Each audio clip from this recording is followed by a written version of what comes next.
আজ দেওন্দী চা বাগান আসলাম।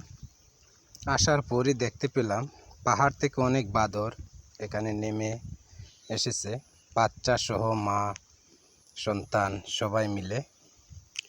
দেখে খুব ভালো লাগলো, তাই ভিডিও করে আপনাদের কাছেও পৌঁছে দেওয়ার জন্য চেষ্টা করলাম। এই যে মা সন্তান বসে আছে, তাদেরকে ডিস্টার্ব করা অবশ্যই আমার জন্য ঠিক হবে না। হ্যাঁ, বসে থাকো।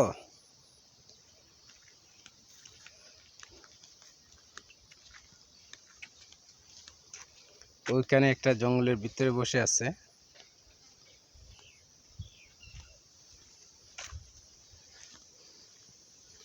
তাদের জন্য খাবার দিয়েছিলাম, তারা এখনো খায়নি, তাদের সন্দেহ হয়েছে।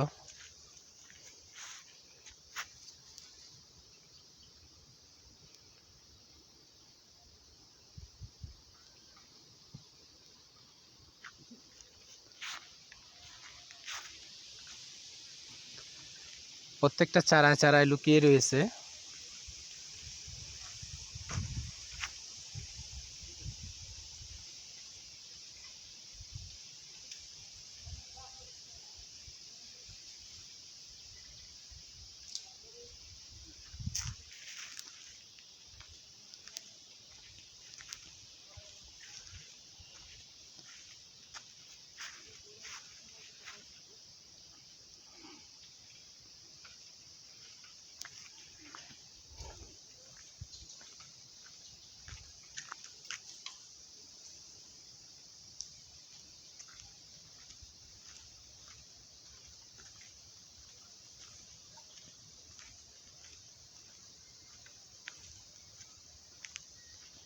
যাও, অনেক সময় ডিস্টার্ব করলাম, তোমরা তোমাদের কাজ করো, চলে যাচ্ছে। ওকে, আল্লাহ হাফেজ।